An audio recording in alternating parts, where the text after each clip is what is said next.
Hello, everyone, and welcome back to the HCW YouTube channel. My name is Rate Wrestle, and once again, we've got a UK indie show, but this time a review. And what's going to be nice about this is it's the first Kamikaze main show review in ages.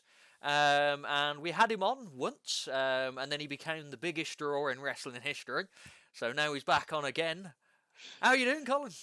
I'm doing well, thank you. I mean, I'll take the accolade of being the biggest draw in HCW history. I think the biggest draw in wrestling history is an interestingly high bar to set, but I'll take the compliment. Thank you. Nah, you are the draw now, as we figured out. You know, we hadn't gone past 400 views. You're on 570 now. Oh, I've the dizzying heights, mate. Fucking the draw.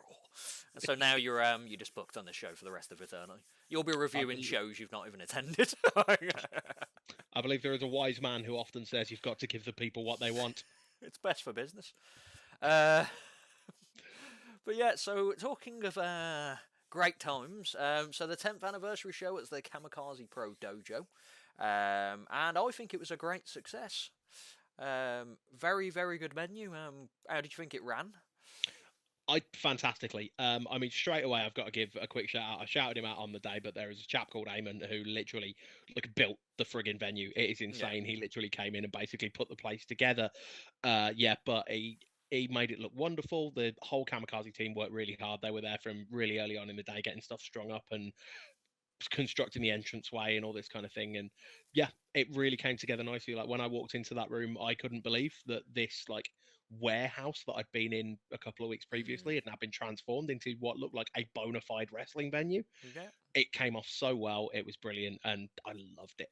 Yeah, it was really good looking. And then obviously he also built a bar, Yes. which was my downfall. I believe that was where you spent most of your evening. Yes, I literally was just standing out opposite. Like Malcolm, my mate from HMV, I didn't realise he was going to be there, so we were just literally standing next to the bar and his mate for the whole thing.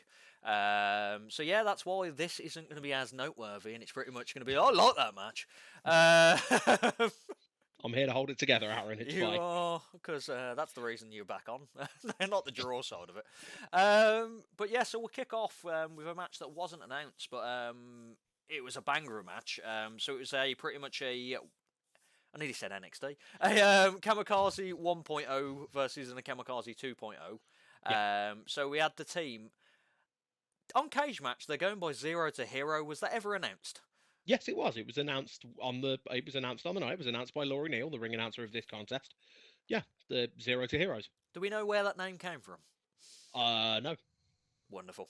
I'm glad. I think So, I think it's possibly maybe some kind of inversion of them being 2.0, so they've gone 02 Heroes. I don't okay. know, but yeah, because they're Dojo 02, I don't know, but yeah, that's pure speculation on my behalf. But I can tell you that absolutely yes, it was announced on the night. Excellent. Yeah, you're here to save the show. Yeah, So yeah, Zero to Hero, which is the team of Edgar Adams, Maxus Koru, and Nate Riley, facing a team of MJ Grayson and Samuel Hughes, and then technically 1.0, but also he just does what he wants, Alex Connors.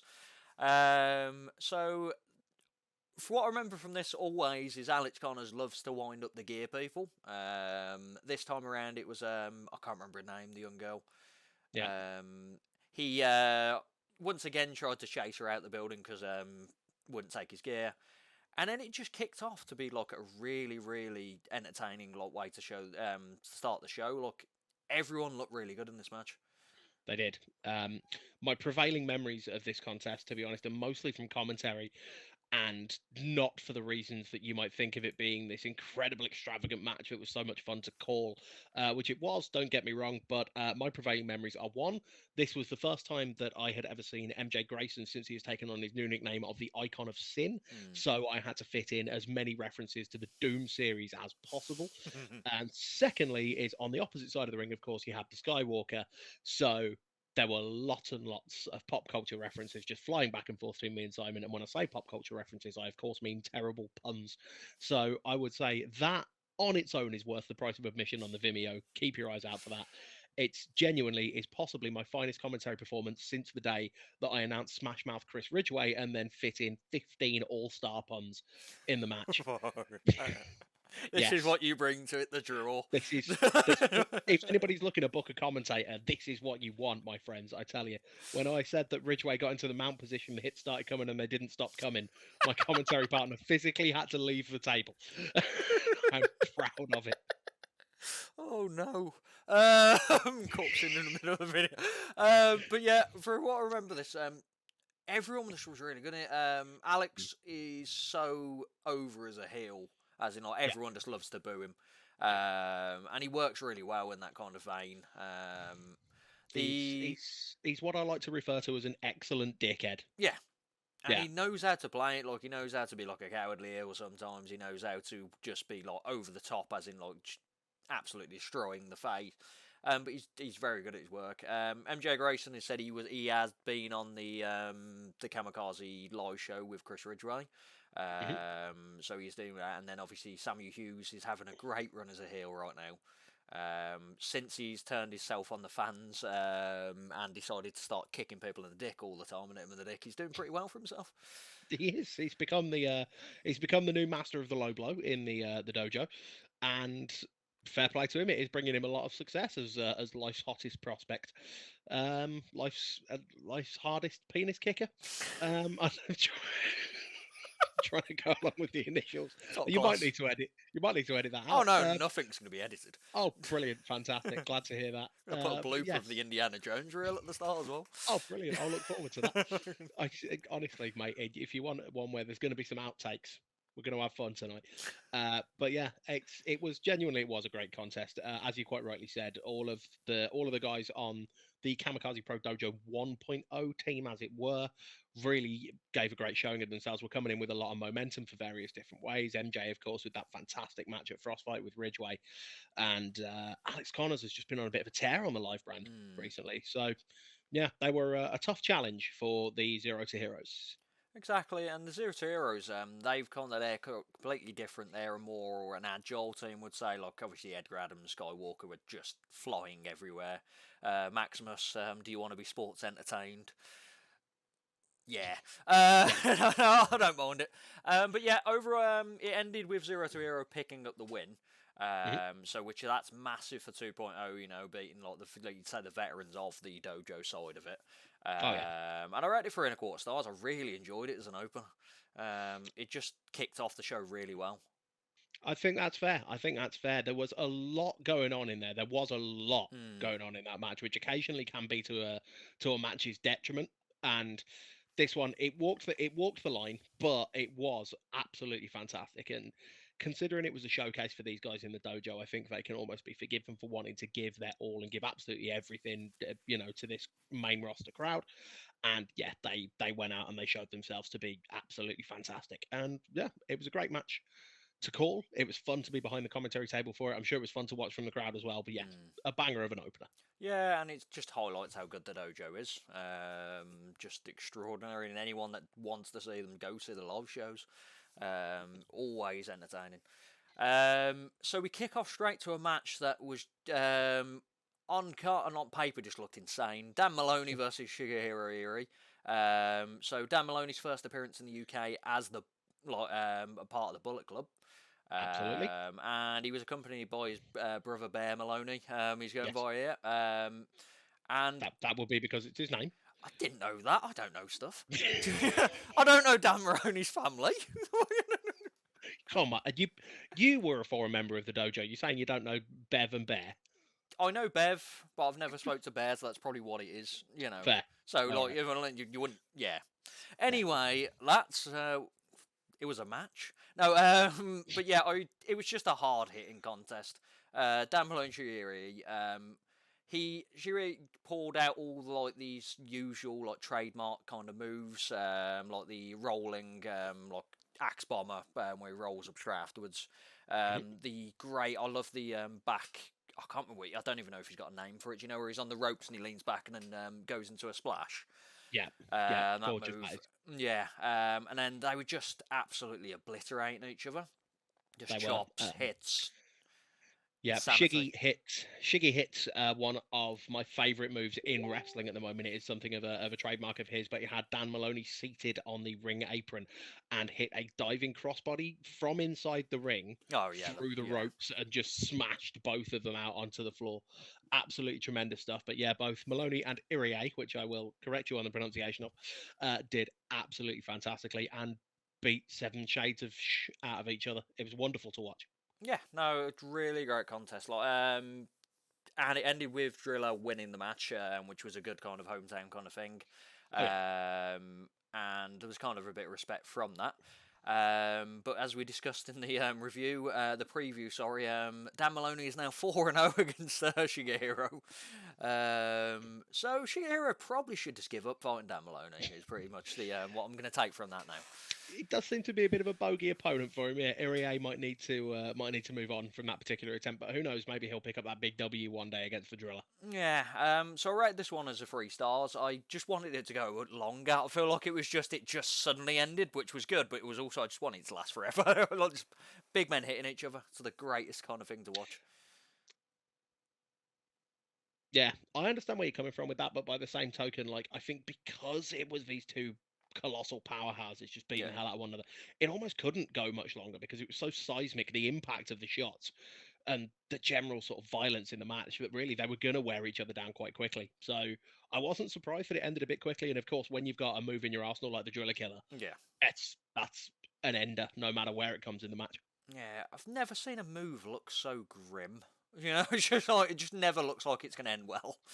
No, the Driller Killer is a thing of beauty, but beauty in the form of death. Yeah. And everyone loves death at wrestling, you know. Oh yeah. It's what you come for.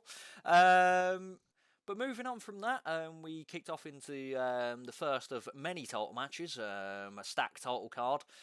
So we had a big match Lana versus Millie McKenzie returning to Kamikaze and Exile Brookside returning to Kamikaze. It's going to be one of her last shows before she ends up living in the US.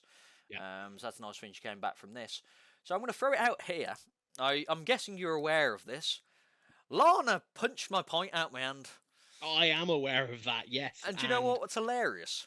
What's that? Laurie came up to me at intermission and went to me. The cameraman was worried because Lana's punched a point out of someone's hand, and he had to view to see who it was. And he went, "Oh, it's only Aaron. He won't care." I was like,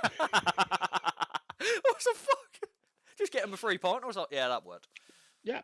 I'm not surprised that worked for you. And yes, that is entirely correct. It's only Aaron. Doesn't really matter that much. It's fine. And what was worse is I called a big match Lana as she punched it out.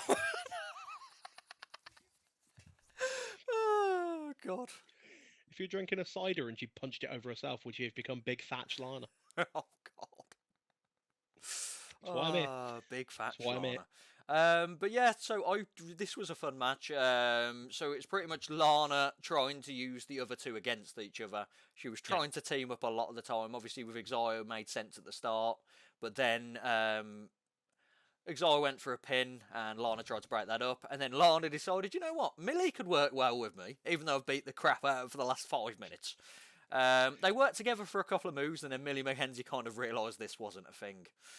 And then Lana just decided, I'm just going to step out for a little bit. Yeah, Lana Austin did possibly the most sensible thing that she'd done of the entire contest, was just to say, do you know what? I think Zaya and Millie are probably going to beat the crap out of one another. I'll just let them. And in a triple threat contest, I actually can't knock that for strategy. Yeah, no, yeah, because they're not just going to wait and stand and wait. But yeah, this was a mixture of styles. Obviously, you had Lana, who's kind of like a brash, like just full on knock you out kind of wrestler now. Millie McKenzie threw in the suplexes, and Exile's got like that old school kind of style, and the childish. I can't think like temperament, as in like she doesn't like it when she doesn't get what she wants. Yeah, she very much likes getting her own way. Does our second generation superstar herself? Yeah, she is not a fan when things get turned against her, but she was unfortunate not to come away with the victory in this one. To be honest with you, she was very successful in the contest and did actually put up a great showing of herself, as we knew she was going to. These are three of the best female wrestlers who are in the country. I was really excited that we got this match put together. But yeah, it was one that could have gone any one of the three directions, and indeed very nearly went in a different direction to how it did. Exactly. But what happened in the end was the Brock Lesnar of Kamikaze Pro picked up the win, and Lana Austin first title defense. In Yeah, the whole year she's had it. yeah.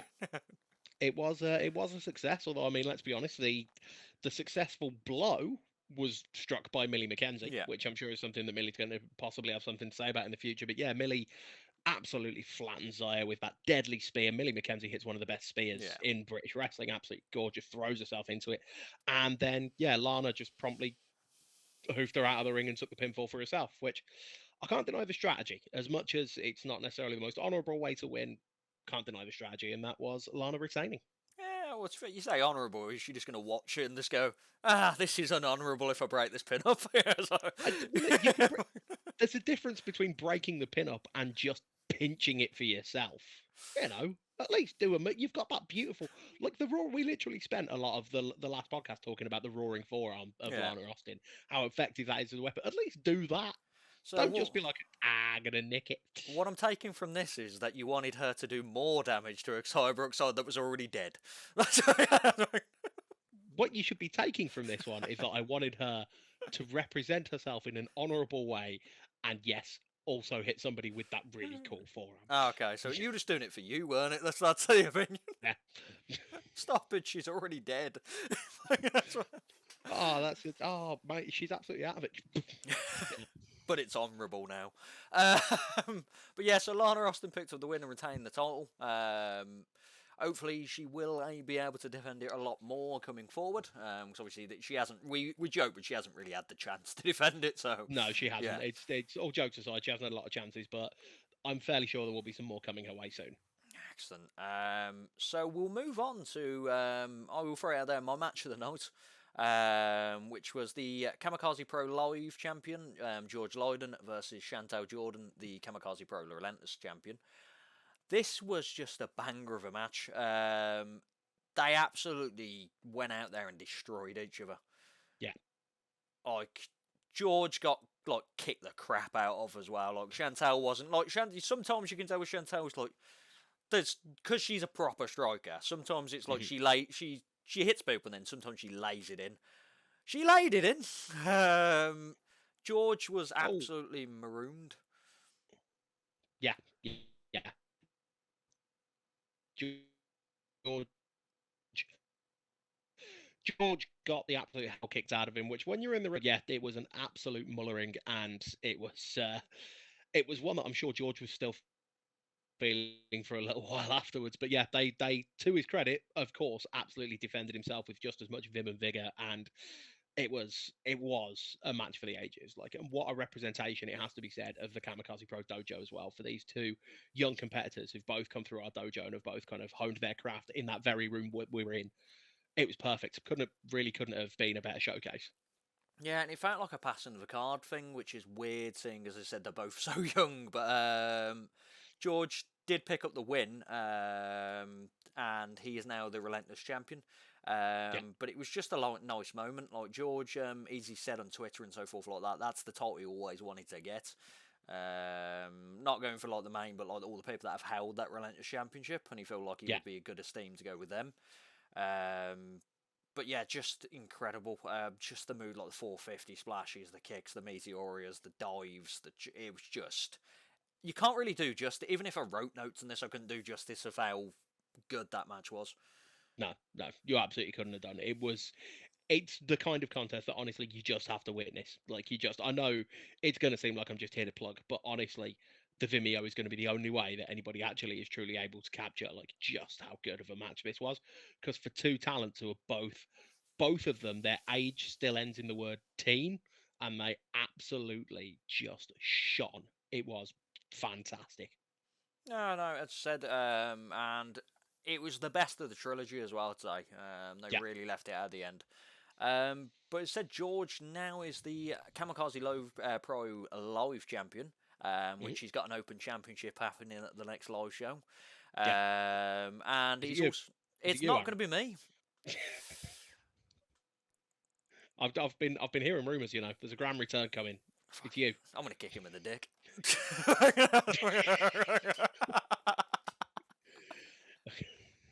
I can tell you're from the Elliot Jordan Experience's generation of dojo, can't you? And then I'm going to roll him up with an Oklahoma, and it's going to be done. As long Because as you hook the leg. oh no, you need to hook both legs. That's what it is. You know, I remember like it's really going out of context now. But Elliot, I remember the chance with him. He just like he pinned someone without hooking leg. I'd shout hook the leg. He'd pin them straight away one leg, and I've hooked both legs. And then he'd get really exasperated when he couldn't get the pin. Then because I don't know what to do. Oh, I miss Elliot so much. But yeah, so watch out, George. Even though I can't be there, sadly, I want to keep you in the dick. Christ. Oh, this might be another one for your blooper reel. How far off It's subject not have going we to be a gone? blooper. This is just live, pal. Oh, this is just real life. Pal. Okay, sweet. The Elliot Jordan Experience, the hoofing dicks and hooking legs. Fucking, it wouldn't do Alex Connors good, you know. If after all this chant he wants to be wants to be in the title picture, and then the guy that the co-host of the HCW channel, yeah. The face that runs the place. Anyway, we'll move on and actually review this show. Kind of.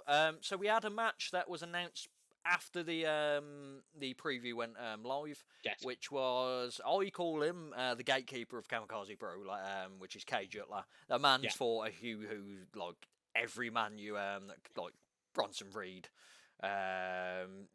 I'm sure he's fought Kaman. Obviously, he's gone with Dan Maloney. He's fought Hassan Ali now, the gatekeeper of Kamikaze Pro.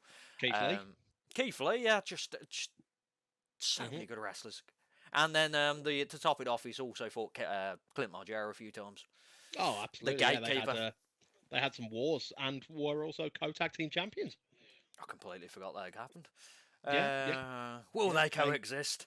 They ended the reign of Star Talent, and then we had to vacate the titles because they ended the reign of Star Talent and then immediately post-match beat the piss out of one another so badly that they just couldn't be champions. But yeah, Cage Jutler was, as you quite rightly say, has been a name in Kamikaze Pro. Has been so successful. Former tag team champion, former Kamikaze Pro champion, and has recently settled into the role as almost a bit of a veteran of the Kamikaze Pro brand and the man that you kind of have to go through to make a name for yourself. And many people try, some succeed, some fail, and it was a big test for young Hassan Ali making his official kind of main roster debut. He's been in the Over the Top Rumble, but this was his proper pre-announced debut, and it was what a tough thing it was for the Influence man. Yeah, exactly, and Hassan deserves this as well. 100%. Like we were feeling about the curtain when he first came to training. Like to see what he is now, Hassan couldn't speak during a promo, as in like he'd just get so stage right, and nothing would come out. And now look at him, amazing. Talks absolute trash for a living. But the confidence in that young man, and also the amount of obviously his in-ring has come on as well. And in particular, though, the thing that I love about Hassan, and let's be honest, the thing that has kind of led him to be in a position where he's able to be a part of that main roster now and feel like he's at home there, the charisma on that lad and the connection that he made with the fans, like during the Mill era, as I'm now going to call it, Influence, even though never actually having a match, became a staple of Kamikaze Pro shows at the Mill. They were always there causing some kind of chaos, whether it was helping me to draw the raffle, whether it was opening up a open challenge for their Influence 24/7 championship that has mysteriously disappeared. I still want that. But yeah, so this match, this was probably, except for probably the live show championship match that Hassan had recently at the last show, it's probably my favourite Hassan Ali match.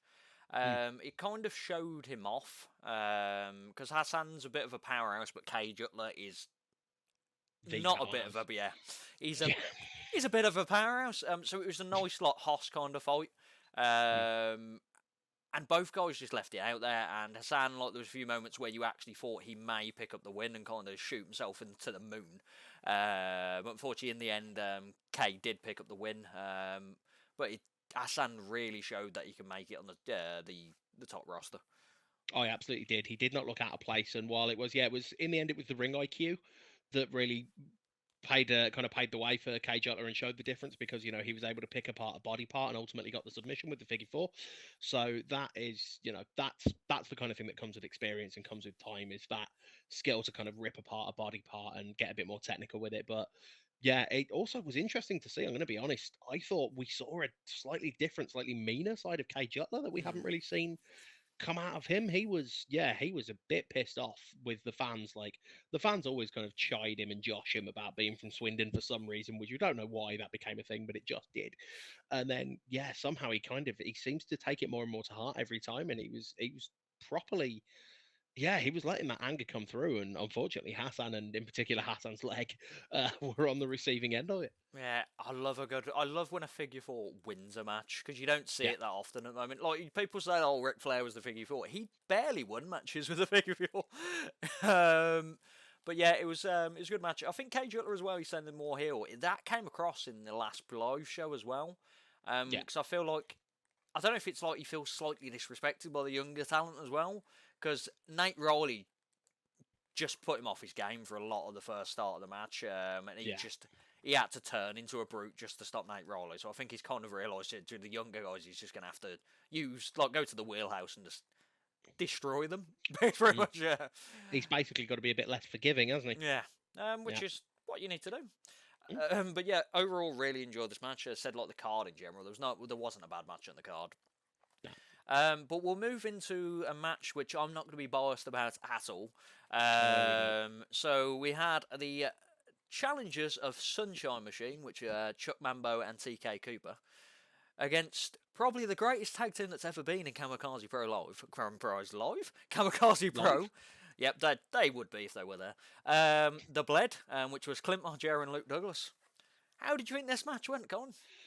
I thought that this was genuinely an excellent tag team match. I'm going to get that out of the way first of all. A really, really good tag team match. And to prove that at least one of us can actually remain unbiased, even in the face of the kind of things that the Bled have done to me in the past, I am going to say that this, with the possible exception of his singles contest with Warhorse, this was one of the best showings I've seen out of Luke Douglas in a Kamikaze Pro ring. That lad shone in this contest. A complete respect to that young man for being dominant, quite frankly, for a lot of the contest against, more experienced and certainly bigger names than, like Chuck Mambo and TK Cooper, who are so hugely successful all around the country.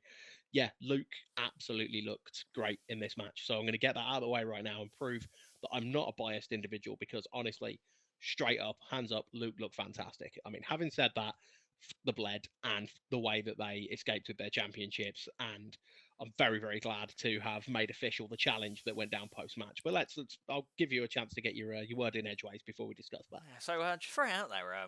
Record books, it just says the Bled won. That's very much what I'll go with. But yeah, this was a really good contest. I'm not biased towards Luke, as you know, but yeah, I would agree. This is probably one of the best matches I've seen him, and I do see him a lot outside of Kamikaze as well. He's from where, and he's proven this last year or so that he's having the best matches he can. Yes. And it's good that people are noticing outside of Kamikaze as well, because to be fair, in previous years, Kamikaze wrestlers like Dojo, they seem to shine in Kamikaze but never go anywhere. Whereas now, a lot of people like Luke and so forth are kind of spreading their wings. Hassan, Luke, Kieran, Chantal, George, like they're all, this last few years that everyone's just been spreading out. Look at Edgar, Nate, and Kieran, and someone else went to one of the training up the road. It's Sheffield. They did. But yeah, so was it not the lad? Was it not the lad who went up there with them, who's recently got himself back into training? I think it might have been Mr. Divine. I don't know. I don't. The lad drunk made me pour my own beer at the bar, so I fucking the lad. Good on him. He had just 3 cans. He went and just pour them, and I went, "What the fuck? I'm just gonna grab the can here, Claude. You just make me pour a can." That was after Lana had already punched my bar at the air. See, he was just backing up his old tag team partner, was what he was doing there. Remember Cheeky Nando's? Great tag team. Yeah, mate, look, Sean Devine and Lana Austin, Cheeky Nando's, absolutely phenomenal tag team. But yeah, it's nice to have Sean back, and he seems to be enjoying it as well. But yeah, so this contest was just very good. Sunshine Machine, I think the Bled are their bogey team now after a few matches. We've gone over it, same as Irie. It's just it's difficult for them, and they're going to have to fight him once again, and it's just difficult that they're going to lose again. Well, it was a bold challenge to be laid out by TK Cooper. TK took the microphone at the end of the contest, was very unhappy with the shenanigans. There was a championship belt, there was a referee down, there was all manner of disgusting tactics we used, shall we say? But yeah, the Bled ultimately Clean win, came though. away. Yeah, The Bled ultimately came away with a victory, clean victory. and TK Cooper was not happy with the less than clean manner in which that had taken place. That they And took so, the yeah, defeat, yeah. got on the microphone and decided that he was going to, on behalf of Sunshine Machine, lay out a challenge for one last rematch in a no disqualification environment, which would therefore naturally, in my personal opinion anyway, and as the general manager, my personal opinion is the one that matters, would also make it into obviously a tornado tag match, because why would you have tags in a match where there's no I hate when disqualifications? people do no disqualifications tag matches. It's like you're counting So five, and it's like, what irritating, you're going isn't to do? it? Yeah, No DQ. yeah. So that's going to be an absolute war the next time that we hold a main roster show at the dojo, which is hopefully there will be some news coming soon. I can't say too much, but keep ears to the ground. Things are Wonderful. rumbling. So it's not going to be anywhere near as long a gap. I can say that fairly confidently. It's But next yeah, week. next week, yeah, next week. Yeah, we haven't announced the show, we haven't announced any matches, we haven't sold any tickets yet. But yeah, it's next week. We haven't. What we are doing is we are planning for an absolutely great, extravagant show, and of course, we already have arguably a centerpiece for it, because that is a main event caliber match right there. No disqualifications, tag team championships on the line. I Gonna be honest, I imagine it's probably going to be the final shot for Sunshine Machine, Yeah. because while there are certainly asterisks and taints on the two previous victories that the Blade have had in those two straight tag team matches, listen, there are, in a no disqualification environment, the one thing that it does do in the favor of the Bled, aside from obviously the experience that they have in no DQ environments, the one thing that it does do in their favor is it kind of rules out any question marks. Because in a no disqualification environment, you have voluntarily, because it was TK that laid down the challenge, you voluntarily push the rules to one side. So if the And Bled come out on top, you can't say, oh, it was because they broke the rules, because there weren't any. So they offered this no disqualification. What was Clint Margera's reaction to this? yeah, Clint's wonderful reaction was essentially boiled down to, "Do you know who I am?" Oh, by the way, I've won many a deathmatch title. I've been in Yeah, many a deathmatch tournament, and you've gone, yeah, do you know what will really put it under me? Let's have a no disqualification match. yeah, he was in the actual Tournament of Death. He was in, I've got Yeah. it on DVD back there somewhere. He was in Tournament of Death 16. He has won multiple, as you said, like deathmatch and extreme championships. It's Yeah, last bold. month I saw him jabbing skewers into someone's head in Kumite. There you go. He's competed in death matches a couple of times, even in a Kamikaze Pro ring. Yeah. Including the only tag team death match we've ever had, where of course it was Luke that was by his side. So it's something that they're experienced in, and the violence could well be coming. But Sunshine Machine are no slouches in that department either. Let us not forget Yeah. they've had quite a few very memorable kind of ladder matches and tables, ladders, and chairs style matches around the country recently. Chuck beat Clint in a beach ball death match. That's the most violent of all the death matches. Absolutely. Oh, I love that match so much. It was just It's the what, difference of the comical element of Chuck and then Clint just not wanting to do it. It was yeah, right. yeah, that was the perfect. It was Clint Margera's face of what is going on. But the moment that Chuck Mambo pulled the giant inflatable Triple H sledgehammer from underneath the ring may genuinely be one of my favourite moments as a commentator. Oh, Um, so I'm good. I don't want to pull back the curtain too much, but I'm very proud to say, by the way, that Triple H sledgehammer was purchased from Amazon by myself. That was my idea, that sledgehammer, and I'm extremely glad that it went as well as it did. That's why Because you're the draw. That's the second that I saw that on Amazon, I was like, lads, listen, I've got this idea. I've already brought it, so it's happening. I've got this idea, and when I say idea, I mean I've got this. It's already blown up. Oh no, there's a whole wonderful story about the inflation of all of the inflatables before that show of walking into a room where there were just like 8 or 9 dojo trainees just You got to work yourself ways up. You got to work your way up, all, lads. all around this room. Pay your dues, lads. And then On the other side of the venue, I happened to just mention to the kind of venue manager who's helping us out at the time, not venue manager, but like Yeah. the tech guy, that we had a load of lads literally sat in there blowing up like beach balls and lilos and all this kind of thing, and he just went, "I've got an air compressor just here." So I told the kind of dojo lads that they could take a break for a minute, and we just blew up everything in 20 seconds. Just, Oh, I wouldn't have told oh, them. I would just let them carry on. that was great because it was like, I tell you what, yeah, give us where's if you got any of the big ones, yeah, the crocodile, that's a big. Give us a big one. I'll be kind. I'll do the big one for you, and then just pull the thing out from behind my back and just go. There we go, done. Veteran Yeah, instincts. But yeah, so one match that's announced for that show, Bled versus Sunshine Machine, no DQ match, Tornado Tag, as you said, it's going to be insanity. yeah, And he said it's kind of like a last shot for the Sunshine Machine.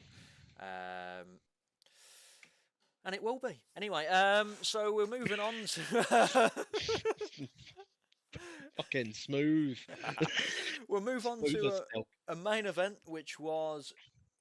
Like, the build-up to it was very good for different reasons. I said, man like the Reese, Kamikaze Pro champion as it stands, versus MVK, a man that's been in Kamikaze from the first ever show, in the first ever main event. Never has held the Kamikaze Pro Championship.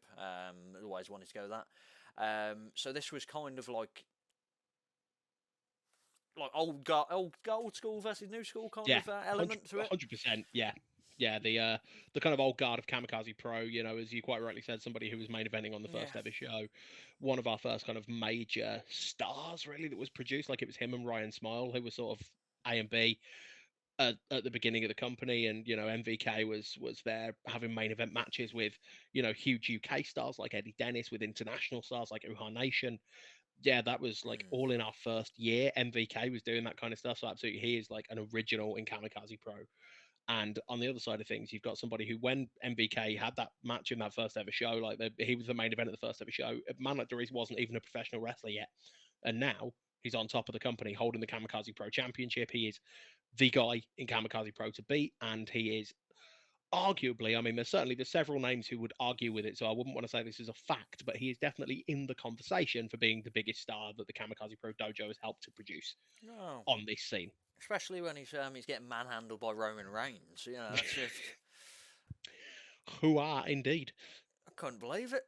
Just, Oh. you know, like, people say, like, I literally saw... I didn't even see his tweet. I just literally went on, is that Derice? You know, when you just, hold on. Honestly, I'm just shocked that he didn't manage to sell him a T-shirt. That's why Roman got pissed. Derice said, acknowledge my shirt. But yeah, going back to the actual match, like, this was a very good match. Like, I always expected it, because MVK, since he's won, like, the match with Connors previously, he kind of showed people that, like, who have missed him for a while, that he's just an incredible talent. And then man like the Reese has just shown, like, the last few years, he is an incredible talent as well. So this was kind of like just two guys going Incredible for talent. it completely, yeah. I think MKK was obviously, he took it up to the heart. Obviously, that man like the Reese has kind of gone to the tights that he's been to. But yeah, overall, really good match. But in the end, man like the Reese picked up the win.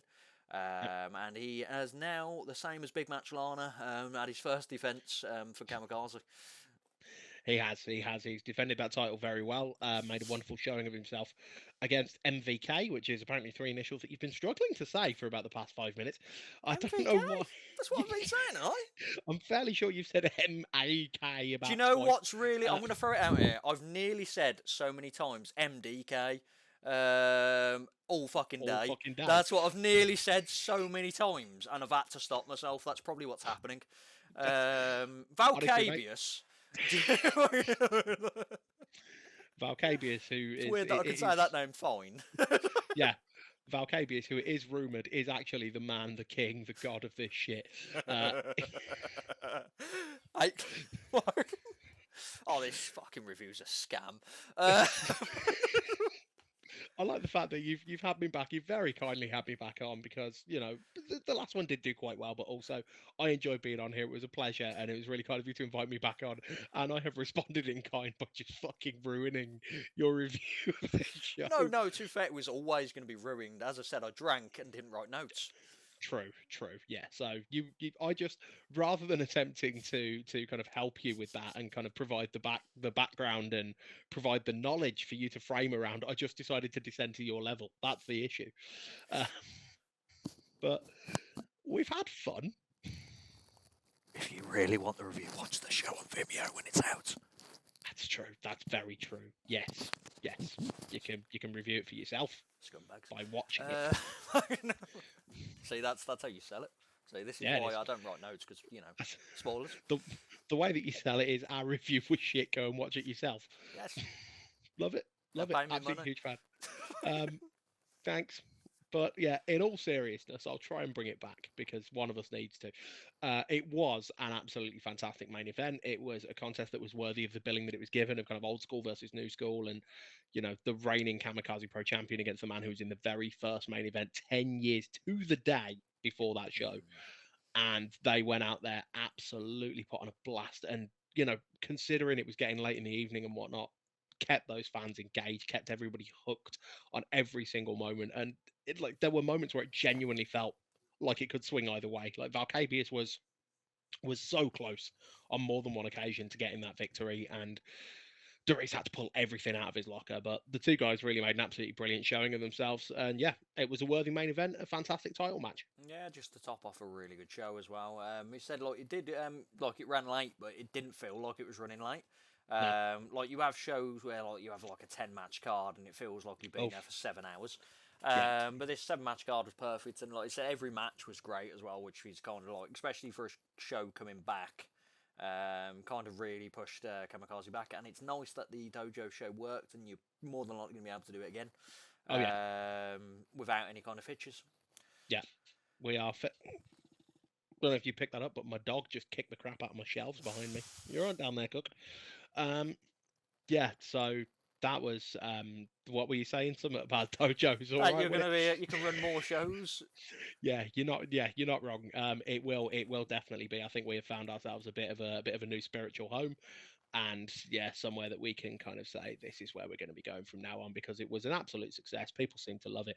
The standing room, by the way, can we just take a moment to acknowledge that, in my opinion, that brought such a cool atmosphere to the show. Yeah. It was a really nice atmosphere and a really nice sort of crowd participation feel to things. The one thing that we didn't get, that I was gutted about, was we didn't get the kind of WXW style hands banging on the ring apron. But I'm sure we'll get there. But yeah, I think everyone was respectful. Next time, yeah, I'm just going to first, as soon as you come out. Do it. 100% do it for me. I'll take the adulation. If nobody's going to learn the words to Fat Lip, then something's going to happen. Yeah. You also got to dress up, which we've got to mention in the Lana Austin match. Why not touch on that? But yes, I was adorned with Zaya Brookside's entrance jacket and Lana Austin's fabulous heart-shaped sunglasses. Yep, and it's going to be the thumbnail of this video. Oh, of course it is. I'll take that. It's a wonderful thumbnail and a wonderful thing to. It just sums up the video. I'll be honest. That's right. It does. Yeah, the kind of slow wreckage that we've been. Cookie interrupting the end of it. Do you want to come? Do you want to be on a podcast? You want to be on a podcast? Come here. Yes. Come here. This is how we're going to end the podcast. Draw the views. You want views on the internet? What you want is a dog. Come here, Cook. Hello, mate. Oh, yeah. Don't want to come up, do you? Cook, come and say hello. You're on the podcast now. Aww. Hello. He's got a little bow tie. Yeah, he has. Oh, I don't know how to top this now. This might be the end of the part of the HCW show. Is that you? Yes, it is. You're on the podcast He looks fucking confused. Yeah, he does. There you go, mate. Why is there another dog on the screen? Genuinely is looking at the bottom corner as well. Oh, this has been wonderful. I've enjoyed this. Wonderful. Well, you're booked on for the next one as well, so you didn't know this, but no, I didn't know, but I'll take it, mate. Every time, like Alton Thorne, he said, "Oh, I enjoy this." I went, "Well, you're booked on." It's just as soon as someone says they've enjoyed it, though, it's too late. Yeah, it has genuinely been like, while this has perhaps been slightly less of a well-oiled machine than the my previous appearance on this podcast, I've had an absolute blast this evening, my friend. It's enjoyable. I feel like it kind of adds to people. People want to watch the route, but they also want to have a laugh. Yeah. And that's what I'm here for. And it's not just that I don't write notes and I'm trying to cover it with comedy. Of course, that and dogs. Yeah, that's what you want. Comedy and dogs. dogs. I like that. Comedy dogs. Let's wrap this up then. So as usual, like and subscribe. Follow Kamikaze everywhere. Vimeo. The video's not out yet that I know of. For the Kamikaze show, is it? Or is it? The Vimeo, I don't believe has been released yet, but it will be soon. Watch the live show then. The usual Twitter handles though above. Colin's Twitter handles below. Thank you. No one wanted to ask you a question in either, so gutted for you. It's the first time we've asked that, so I'm guessing people just know what to do. So next time, ask the question. Kamikaze Pro UK. Yeah. Find us. It's all it'll all be in the description as well. But that's goodbye from myself and Cookie. Yeah. Say bye, Cook. Bye. Good boy. Go on, buddy. Believe in the bled.